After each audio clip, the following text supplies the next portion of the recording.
ಹಿಂದೂ ಸಮಾಜದವ್ರು ಎಲ್ಲ ಅಲಾಬ್ ಮಾಡ್ತಾರೆ, ಅಲಾಬ್ ಹತ್ತಾರೆ. ಅದಕ್ಕೆ ಮೊಹರಂಗೆ ನೀವು ಅಂದ್ರಿ, ನಾವು ಅಲಾಬ್ ಹತ್ತೀವಿ. ಆ ಅಲಾಬ್ ಮಾಡ್ತಾರೆ ಅಂತಂದ್ರೆ ಹಿಂದೂ ಸಮಾಜದವ್ರು ಎಲ್ಲರೂ ಪ್ರತಿ ವರ್ಷ ಆ 3 ದಿವಸ ನೈವೇದ್ಯ ಕೊಡ್ತಾರೆ ಅವರು. ಆ ನೈವೇದ್ಯ ಕೊಟ್ಟ ಕೇಸಿಂದ ಅವ್ರಿಗೂ ಯಾರು ನಡ್ಕೋಬೇಕಾದ್ರೆ ಅವ್ರು ನಡ್ಕೋತಾರೆ ಅವ್ರವ್ರ ಭಕ್ತಿ ಪ್ರಕಾರ. ಆದ್ರೆ ಭೇದ ಭಾವ ಇಲ್ಲಿ ಏನೋ ಸಮಾಜದೊಳಗೆ ಏನೂ ಇಲ್ಲ.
तिष्ठते पापं चित्रहस्तेयकोदकं वीतरागं दुष्टा पद्मराग समप्रभ जन्म कृतं पापं दर्शनेन विनश्यति दर्शनं जिनसूरस्य संसारनाशनं बोधनं चित्तपद्मस्य समर्थप्रकाशनाशनं दर्शनं जिनचन्द्रस्य सदामृतशनाशनं जन्मदानविनाशाय वदनं सुखवारिते जीवादितर्कप्रदर्शकाय सम्यक्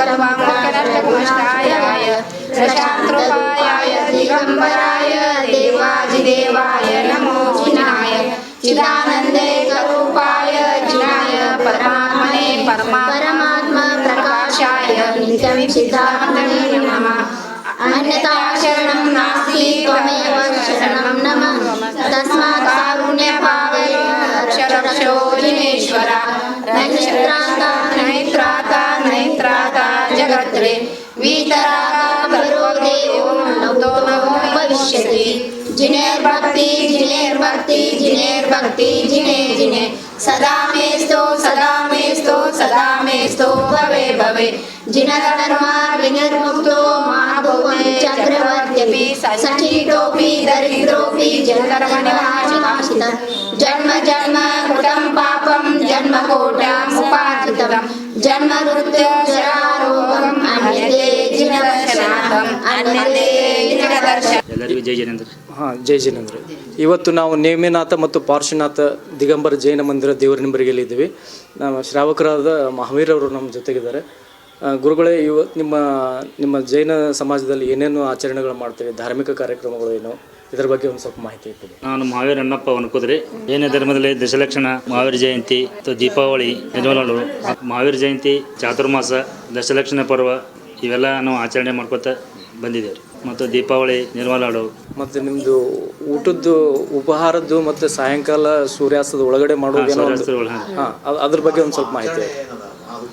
ಅದೇ ಸಾಯಂಕಾಲ ಬಟ್ ಬೆಳಿಗ್ಗೆ ಊಟ ಮಾಡಿದೆ ಅಂದರೆ ಆಷಾಢ ಇದ್ರ ಮಾಸದ ರೀ. ಮತ್ತು ಪೂಜಾ ಕಾರ್ಯಕ್ರಮ ಬೆಳಿಗ್ಗೆ ಎಷ್ಟು ಗಂಟೆಗೆ ಮಾಡ್ತೀರಿ ಮತ್ತು ಸಾಯಂಕಾಲ ಯಾವ ಥರ? ಬೆಳಿಗ್ಗೆ 8 ಗಂಟೆ ಮಾಡ್ತೇವೆ ರೀ ಪೂಜೆ ರೀ.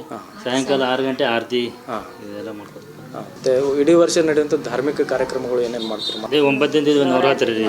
ನವರಾತ್ರಿ. ನವರಾತ್ರಿ ಪದ್ಮಾವತಿ ಪೂಜಾ ಮಾಡ್ತಾರೆ. ಪಲ್ಲಕ್ಕಿ ಉತ್ಸವ ಪಲ್ಲಕ್ಕಿ ಮಹೋತ್ಸವ ಮಾಡ್ತಾರೆ. ಜೈ ಜಿನೇಂದ್ರ. ನನ್ನ ಹೆಸರು ಸುಲೋಚನಾ ಮಹಾವೀರ್ ಅನ್ಕೋದ್ರೆ ಈ ಬಸ್ತಿ ಒಳಗೆ ನೇಮಿನಾಥ ತೀರ್ಥಂಕರ ಬಸ್ತಿ ಒಳಗೆ ನಮ್ಮ ಮನೆ ಯಜಮಾನರು ಪಂಡಿತರಾಗಿ ಪೂಜೆ ಮಾಡ್ತಾರೆ. ಆಮೇಲೆ ನಾವೆಲ್ಲ ಜೈನ ಧರ್ಮದಾಗ ಹಿಂಗೆ ಒಂದು ಐತಿ ಅಂದ್ರೆ ನಾವು ಹಿಂಸಾ ಮಾಡೋದಿಲ್ಲ. ನಮ್ಮ ಧರ್ಮದಾಗ ಅಹಿಂಸಾ ಪರಮೋ ಧರ್ಮ ಅಂತ ಅಷ್ಟು ಶುದ್ಧವಾಗಿ ಇರೋದು ನಮ್ಮ ಜೈನ ಧರ್ಮ. ನಾವೆಲ್ಲ ಅದನ್ನು ನಡೆಸ್ಕೊಂಡು ಹೊಂಟಿದ್ದೀವಿ.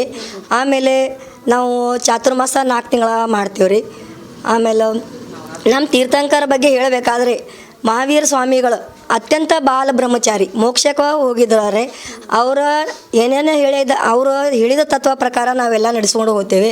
ಆಮೇಲೆ ಜೈನ ಧರ್ಮ ಒಳಗೆ 2 ಪಂಥ ಇದ್ದಾವೆ. ದಿಗಂಬರ ಜೈನ್ ಒಂದು, ಶ್ವೇತಾಂಬರ ಜೈನ್ ಒಂದು.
ಎಲ್ಲರಿಗೂ ಜೈ ಜಿನೇಂದ್ರ. ನನ್ನ ಹೆಸರು ಸೀತಾ ಕಸರಪ್ಪ ಅನ್ಕುದ್ರೆ. ನಾನು ನೇಮಿನಾಥ್ ದಿಗಂಬರ ಜೈನ ಮಂದಿರದಲ್ಲಿ ಅದರ ಬಗ್ಗೆ ಒಂದೆರಡು ಮಾತನಾಡ ಬಯಸುತ್ತೇನೆ. ಇಲ್ಲಿ ನಡೆಯುವಂಥ ವಾರ್ಷಿಕ ಕಾರ್ಯಕ್ರಮಗಳು, ಮೊದಲನೇದಾಗಿ ನಾವು ಏಪ್ರಿಲ್ ತಿಂಗಳಲ್ಲಿ ಮಹಾವೀರ ಜಯಂತಿಯನ್ನು ಆಚರಿಸುತ್ತೇವೆ. ಮತ್ತು ಅದರ ಎರಡನೇದಾಗಿ ಚಾತುರ್ಮಾಸವನ್ನು 4 ತಿಂಗಳನ್ನು ಆಚರಿಸುತ್ತೇವೆ. ಹೇಗೆಂದರೆ ನಾವು ಮೊದಲು ಜೂನ್ ತಿಂಗಳಲ್ಲಿ ಏನಾದರೂ ಚಾತುರ್ಮಾಸವನ್ನು ಪ್ರಾರಂಭಿಸ್ತೇವೆ. ಫಸ್ಟ್ ಅಷ್ಟಮಿ ದಿನಾನು ನಾವು ಚಾತುರ್ಮಾಸವನ್ನು ಸಾಯಂಕಾಲ ಅಂದರೆ ಸೂರ್ಯ ಮುಳುಗೋತಿ ನಾವು ಊಟ ಮಾಡಬೇಕು. ಸೂರ್ಯ ನಂತರ ನಾವು ಊಟ ಮಾಡೋದಿಲ್ಲ. ಹಾಗೆ ಫಸ್ಟ್ ನಾವು ಆ ದಿನ ಚಾತುರ್ಮಾಸ ಕಾರ್ಯಕ್ರಮವನ್ನು ಆಚರಿಸ್ತೇವೆ. 4 ತಿಂಗಳವರೆಗೆ ಪೂರ 4 ತಿಂಗಳವರೆಗೆ ನಾವು ರಾತ್ರಿಯನ್ನು ನಾವು ನೀರು ಕುಡಿಯುವುದಿಲ್ಲ ಮತ್ತು ಊಟನೂ ಮಾಡುವುದಿಲ್ಲ. ನೆಕ್ಸ್ಟ್ ಬರುವುದು ದಶಲಕ್ಷಣ ಪರ್ವ. ಇದು ದಶಲಕ್ಷಣ ಪರ್ವ ಬಹಳ ಮಹತ್ವವಾದಂಥ ನಮ್ಮ ಧರ್ಮ. ಈ ಜೈನ ಧರ್ಮದಲ್ಲಿ 10 ದಿನದ ಈ ಮಹೋತ್ಸವ ಬಹಳ ಮಹತ್ವವಾದ ಪರ್ವ ಐತಿ. ಇದು ಷೋಡಶೀಕರಣ ಧರ್ಮ ಬಹಳ ಮಹತ್ವದ ಐತಿ. 10 ದಿನದಲ್ಲಿ ಎಲ್ಲ ಜೈನ ಶ್ರಾವಕರು ಮತ್ತು ಶ್ರಾವಕಿಯರು ಬಂದು ಪೂಜಾ ಪಾಠದಲ್ಲಿ ಪಾಲ್ಗೊಳ್ಳುತ್ತಾರೆ. ಒಬ್ಬರು ತಪ್ಪದೆ ಅಭಿಷೇಕವನ್ನು ಸಹ ಬಂದು ತಪ್ಪದೆ ಹಾಜರಾಗುತ್ತಾರೆ ಮತ್ತು ಬಹಳ ಉತ್ಸಾಹದಿಂದ ಅಭಿಷೇಕವನ್ನು ನೋಡಿ ಉತ್ಸವನ ಕಾರ್ಯಕ್ರಮವನ್ನು ದಶಲಕ್ಷಣವನ್ನು ಪೂಜೆ ಮಾಡುತ್ತಾರೆ.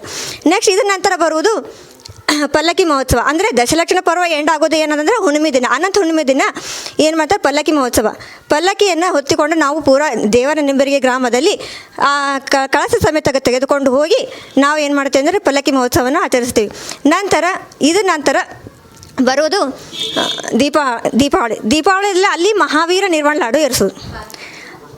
ಮಹಾವೀರ ನಿರ್ವಾಣ ಲಾಡು ಏರಿಸೋದು ಅದನ್ನು ನಾವು ಬೆಳಗ್ಗೆ ಅಂದರೆ 5:30 ಗಂಟೆಗೆ ನಾವೇನು ಮಾಡ್ತೀವಿ ಅಂದರೆ ನಿರ್ವಾಣ ಲಾಡುವನ್ನು ಏರಿಸ್ತೀವಿ.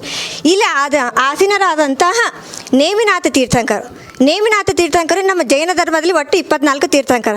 ಈ 24 ತೀರ್ಥಂಕರಲ್ಲಿ 22ನೇ ತೀರ್ಥಂಕರಾದ ನೇಮಿನಾಥ ಭಗವಾನರು. ಅಂದರೆ ಮೊದಲನೇ ತೀರ್ಥಂಕರ ಋಷಭನಾಥರು, ಕೊನೆಯ ತೀರ್ಥಂಕರ ಮಹಾವೀರರು. ಈ ನೇಮಿನಾಥ ತೀರ್ಥಂಕರು ಹುಟ್ಟಿದ್ದು ಮತ್ತು ಅವ್ರು ಬೆಳೆದಿದ್ದು, ಅವ್ರ ತಂದೆ ತಾಯಿ ಯಾರು? ಅವ್ರ ತಂದೆ ಸಮುದ್ರ ವಿಜಯ, ತಾಯಿ ಶಿವಾದೇವಿ. ಅವರು ಹುಟ್ಟಿದ್ದು ಉತ್ತರ ಪ್ರದೇಶದ ಸೌರಿಪುರ ಅಂದರೆ ದ್ವಾರಕಾ ಅನ್ನೋ ನಗರ.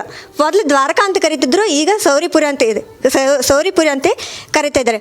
ಇವರು ನಮ್ಮ ಜೈನ ಪಂಚಾಂಗದ ಪ್ರಕಾರ ಶ್ರಾವಣ ಶುಕ್ಲ 5ನೇ ದಿನ ಅವರು ಜನ್ಮ ತಾಳ್ತಾರೆ. 5ನೇ ಜನ್ಮ ಅಂತ ತಾಳ್ತಾರೆ. ಮುಂದೆ ನೇಮಿನಾಥ ತೀರ್ಥಂಕರು ಅವರ ವಿವಾಹ ಸಂಬಂಧ ಅಂದರೆ ಅವರು ರಾಜನ ಮಗ ಇರ್ತಾರೆ. ನೇಮಿನಾಥರು ರಾಜನ ಮಗ ಇರ್ತಾರೆ. ಅವರಿಗೆ ವಿವಾಹ ಅಂದರೆ ನಿಶ್ಚಿತಾರ್ಥದ. ಯಾರು ಅಂದ್ರೆ ಉಗ್ರಸೇನ ರಾಜರ ಮಗಳು ಯಾರು ಅಂದ್ರೆ ರಾಜುಲನ ಹುಡುಗಿಗೆ ಏನಾತಂದ್ರೆ ನಿಶ್ಚಿತಾರ್ಥ ಆಗತ್ತದೆ. ಮುಂದೆ ವಿವಾಹ ಸಮಯದಲ್ಲಿ ಏನಾಗುತ್ತದೆ ಅಂದ್ರೆ ನೇಮಿನಾಥ ತೀರ್ಥಂಕರು ಅವರ ಅಂದರೆ ಮದುವೆ ಸಮಾರಂಭದಲ್ಲಿ ಅಲ್ಲಿ ಉತ್ತರ ಪ್ರದೇಶದಲ್ಲಿ ಪ್ರಕಾರ ಏನೈತಿ, ಪ್ರಾಣಿ ಪಕ್ಷಿಗಳನ್ನು ಬಲಿ ಕೊಟ್ಟು ಮದುವೆ ಮಾಡ್ಬೇಕನ್ನೋದು ರೂಲ್ಸ್ ಇರ್ತೈತಿ, ಅಂದ್ರೆ ಆ ನಿಯಮ ಇರ್ತೈತಿ. ಆವಾಗ ಇವ್ರು ಏನು ಮಾಡ್ತಾರೆ, ನೇಮಿನಾಥ ತೀರ್ಥಂಕರಿಗೆ ಗೊತ್ತಿರಲ್ಲ, ಇವರು ರಾಜ ಅಂದ್ರೆ ಮೇಗೆ ಅರಸರಾಗಿರ್ತಾರೆ, ಅವ್ರಿಗೆ ಗೊತ್ತೇ ಇರಲ್ಲ. ಅವಾಗ ಏನು ಮಾಡ್ತಾರೆ ಅಂದರೆ ನೇಮಿನಾಥ ತೀರ್ಥಂಕರು ಯಾಕೆ ಪ್ರಾಣಿಗಳು ಪಕ್ಷಿಗಳು ಇಷ್ಟ್ಯಾಕೆ ಹೋಗಕತ್ತಾವ, ಪ್ರಾಣಿಗಳು ದನಗಳು ಕರುಗಳು ಇಷ್ಟ್ಯಾಕೆ ಹೋಗಕತ್ತಾವ ಅಂತ ಕೇಳ್ತಾರೆ. ಅವಾಗ ಅಂತಾರೆ, ಇಲ್ಲ ನಿಮ್ಮ ಮದುವೆ ಐತಿ, ಮದುವೆ ಸಮಾರಂಭಕ್ಕೆ ಇದು ಸಂಪ್ರದಾಯ ಪ್ರಕಾರ ಇದು ಮಾಡೇಬೇಕು ಅಂತ ಹೇಳ್ತಾರೆ.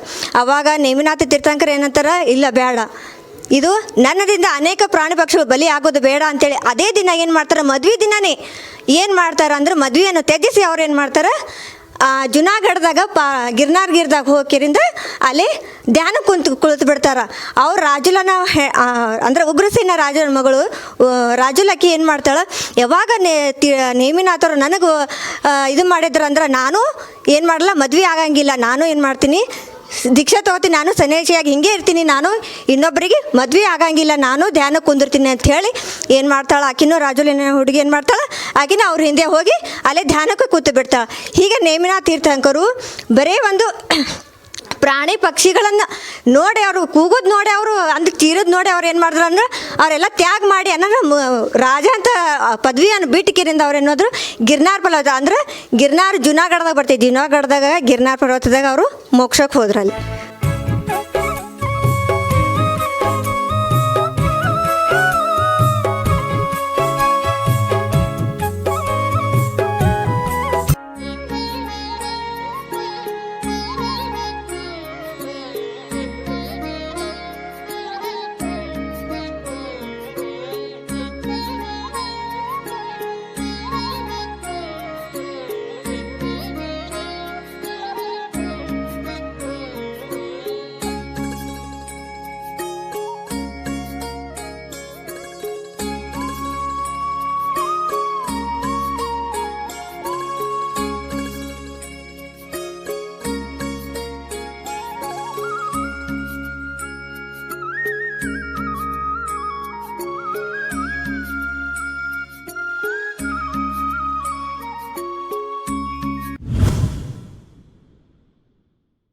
ದಯವಿಟ್ಟು ನಮ್ಮ ಚಾನಲನ್ನು ಶೇರ್ ಮಾಡಿ, ಸಬ್ಸ್ಕ್ರೈಬ್ ಮಾಡಿ, ಲೈಕ್ ಮಾಡಿ ಅಂತ ಕೋರ್ತೇನೆ.